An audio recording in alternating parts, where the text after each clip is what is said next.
Bonjour et bienvenue dans ce nouveau vlog. Aujourd'hui je suis à Katmandou, la capitale du Népal.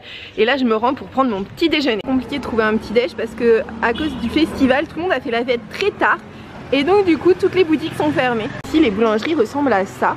En fait c'est des stands ouverts. Vous pouvez acheter plein de petits gâteaux, vous les choisissez et ensuite ils les pèsent et vous les payez. Ils vous les donnent dans un sac plastique avec du papier journal et moi j'ai pris ce pain pour 100 roupies.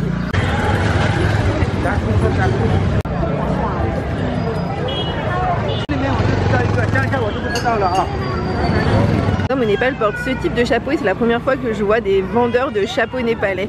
Les magasins sont décorés avec des super jolies fleurs comme ça pendant le festival. Aujourd'hui je vais visiter Bhaktapur et ça se trouve à 30 minutes en voiture de Katmandou. Donc là je suis allée à la gare routière d'où devraient partir des bus pour cette destination et je vais voir si ça fonctionne. Alors, je suis arrivée, j'ai dit Bhaktapur, il y avait des bus, le chauffeur m'a dit oui c'est ce bus. Donc c'est parti pour Bhaktapur.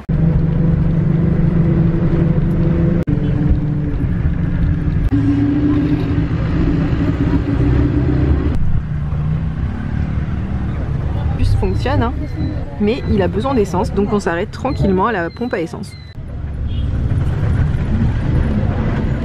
Je viens d'arriver à Bhaktapur après 1 heure de trajet. Le trajet m'aura coûté 100 roupies. Alors je sais pas si c'était le prix normal ou pas. En tout cas je lui ai tendu un billet de 100 roupies et il m'a pas rendu la monnaie. Là je me rends directement dans le centre-ville de Bhaktapur, le centre-ville qui est médiéval. Pour entrer dans la ville de Bhaktapur, c'est un site protégé. Il faut donc payer 1800 roupies quand on est un touriste.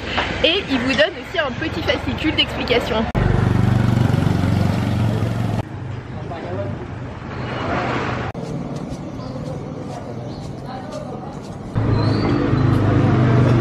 J'ai fait absolument 2 pas dans la ville, la porte est juste là et je suis déjà trop contente d'être venue parce que ces jolis immeubles en briques avec les balcons en bois sculptés, c'est trop beau.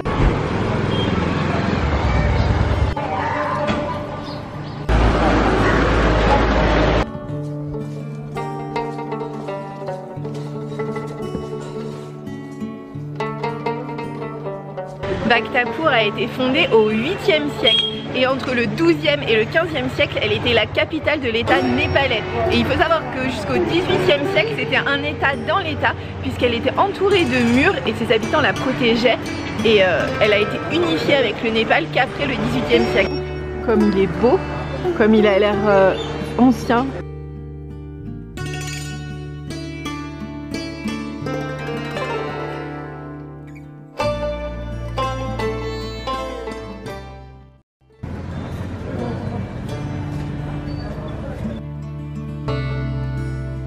Le très beau bâtiment, la fontaine où les gens peuvent venir chercher de l'eau et entre 2 rues, enfin entre 2 maisons plutôt, hop, une petite cour avec ce qu'on appelle un shrine.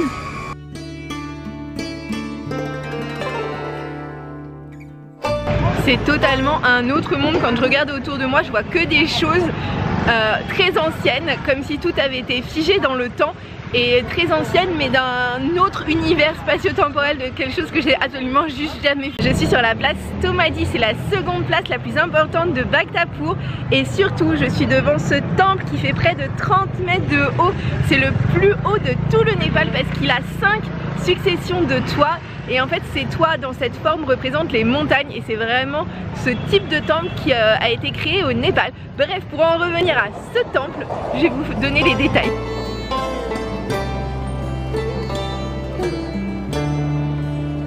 L'escalier pour monter dans le temple est particulièrement impressionnant. Vous êtes accueilli d'abord par 2 guerriers, puis des éléphants, puis un lion, puis un griffon, puis une divinité. Chaque figure est supposée être 10 fois plus forte que la précédente. Donc voici un fameux guerrier, puis un éléphant avec cette petite cloche, le lion. En avant-dernier, on a le griffon. Et pour finir, voici la divinité.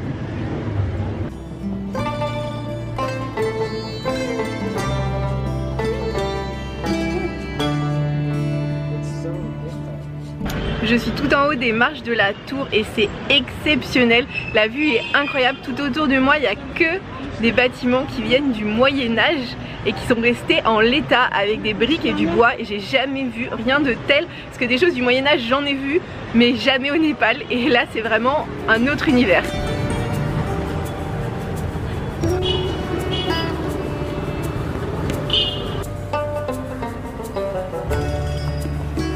En haut des marches, il y a des portes mais magnifiquement.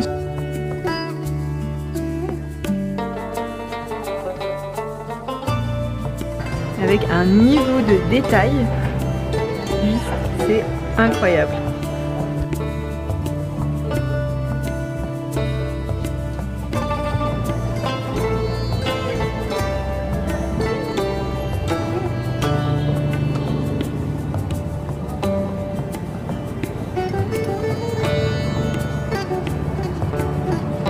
Sur cette place, il n'y a pas que le fameux temple à 5 étages, il y en a aussi un second à 3 étages qui est également magnifique.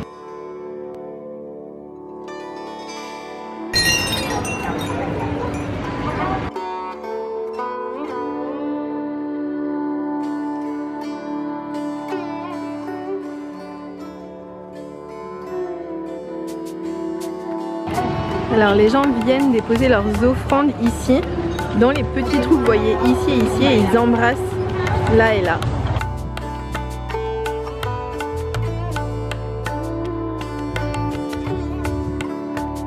Alors si je me trompe pas, ça c'est le plus vieux temple de la ville. Ce temple est utilisé depuis 1080 après Jésus-Christ.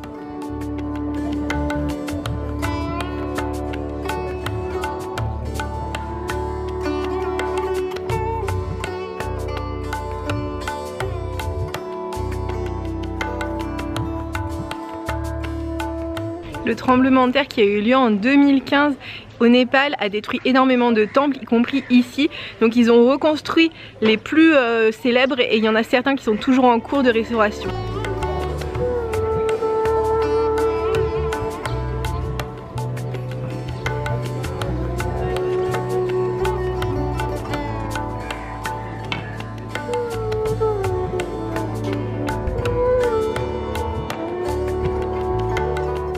Je suis maintenant arrivée sur Durbar Square, c'est la place principale de Bhaktapur.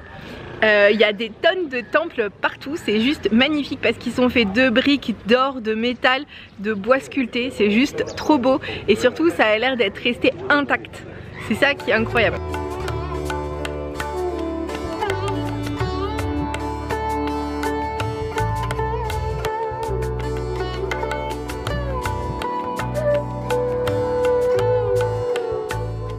Je suis devant la Golden Gate, elle a été construite en 1754, elle est faite à vase d'or parce que c'est à l'époque où le Népal était un pays très riche grâce à son commerce, notamment avec le Tibet.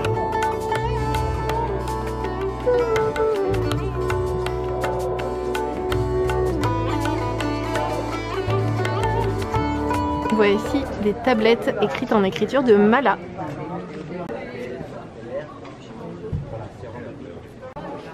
Et là du coup je touche de l'or, je pense que c'est la première fois que je touche autant d'or d'un coup. Vous rentriez à l'époque par la porte dorée et ici vous attendiez l'audience royale. Je suis au niveau du palais royal des Mala, il a été construit au XVIIe siècle par les rois Mala. Et après la chute de l'empire Mala, et ben, il a un peu tombé en désuétude et encore pire, le tremblement de terre de 2015 a vraiment créé des dommages irréversibles. Super sérieux, le militaire vérifie qu'elle a pas pris de photo parce que c'est interdit, donc il regarde vraiment dans sa galerie. Ce qu'il reste du palais a l'air incroyable, malheureusement je peux le regarder que depuis le palier de la porte parce qu'il est interdit à toutes les personnes qui ne seraient pas hindous. Tout en haut de ce promontoire vous avez une statue dorée d'un roi Mala et là une grosse cloche qui est sonnée chaque matin et là derrière c'est le palais royal.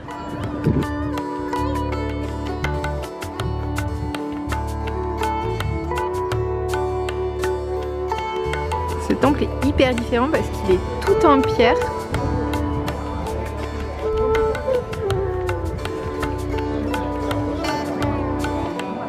Ce que vous voyez derrière moi n'est pas un temple, c'était juste un petit pavillon pour bavarder comme ça, au milieu des gens et au milieu de la place remplie de temples.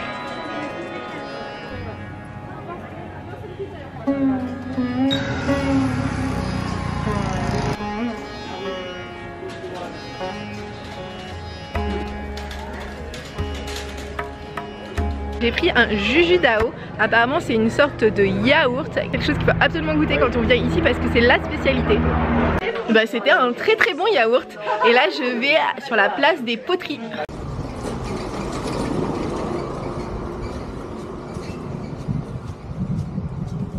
Je suis arrivée sur la place des poteries, effectivement il y a quelques vendeurs de poteries mais pour être honnête rien d'impressionnant.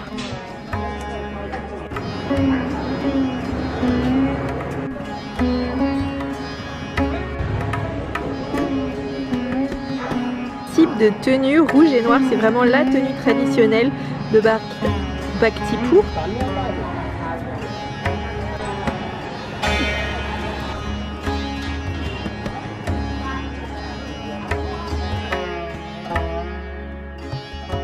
Je pars me balader en ville parce que au-delà de Durbar Square et de la place secondaire, en fait toute la ville vaut le coup parce que toute la ville est médiévale. C'est un bâtiment en ville qui sont retenus par des étais en bois comme ça. Ça me paraît très précaire. Et voici le chapeau traditionnel népalais à vendre.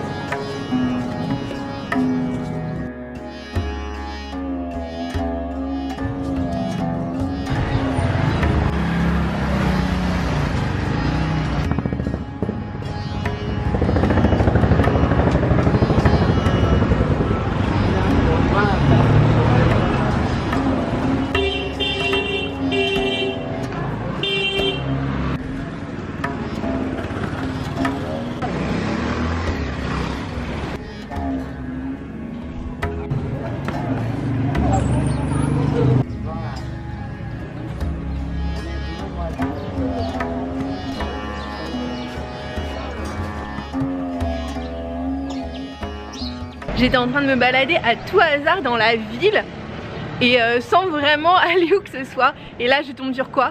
Sur cette place juste trop cool qui vaut bien Durbar Square, enfin à peu près, trop bien.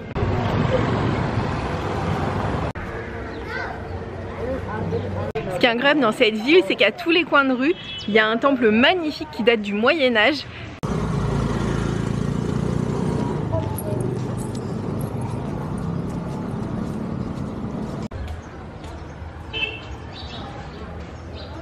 Ici, à partir d'un certain âge, vraiment 100% des hommes portent le chapeau traditionnel et les femmes portent plutôt un sari. Ici, il y a plein de magasins de sari pour femmes, du coup, et il y en a certains qui sont vraiment en épaisseur. Par exemple, celui-là est carrément en velours pour l'hiver. Donc c'est pas du tout un vêtement d'été.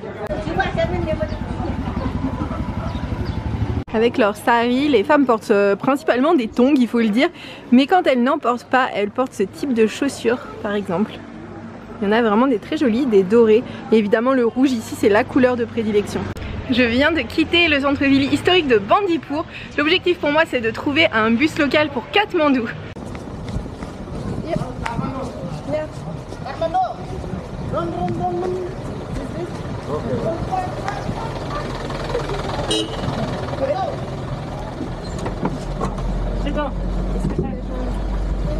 Quand je suis arrivée auprès du parking pour les bus, il y avait un assistant de bus qui criait Katmandou, j'ai dit oui, mais elle dit viens, viens, et du coup j'ai couru. Et je suis montée dans le bus, dès que je ne sais pas tous les combien il y a des bus. Ce qui est sûr c'est que je pense qu'il y en a très régulièrement, parce qu'à l'aller j'ai dû attendre 5 minutes et au retour c'est le bus qui m'a attendu.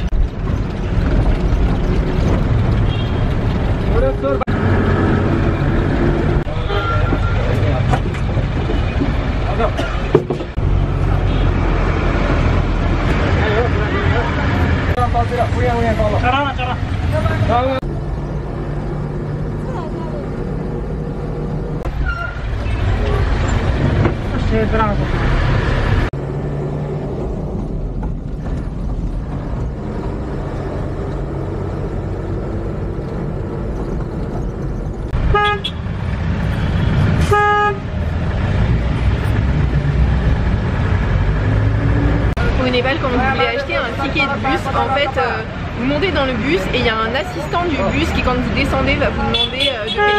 C'est simple, il n'y a pas besoin d'acheter de ticket. D'ailleurs vous ne recevez pas de ticket. Voilà, alors ça c'est l'assistant de mon bus qui en fait donne la destination aux gens comme ça qui attendent en criant. Voilà, il crie, il court en criant et si les gens sont intéressés ils montent et après ils remontent dans le bus. Voilà, là il est remonté dans le bus.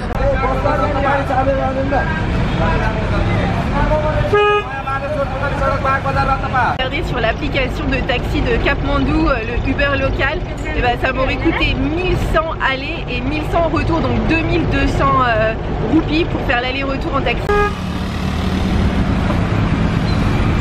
J'ai pris des momos au poulet qui ont l'air trop bons. Après j'ai aussi pris cette pâtisserie à base de poulet aussi. Il y a des statues géantes qui représentent des tarous je pense. Parce que ça me ressemble vraiment à la tenue traditionnelle tarou a priori.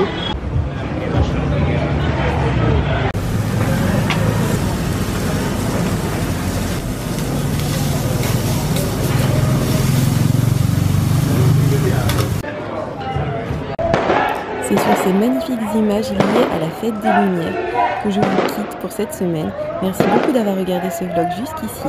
N'hésitez pas à le liker si vous l'avez aimé et à vous abonner pour voir celui de la semaine prochaine.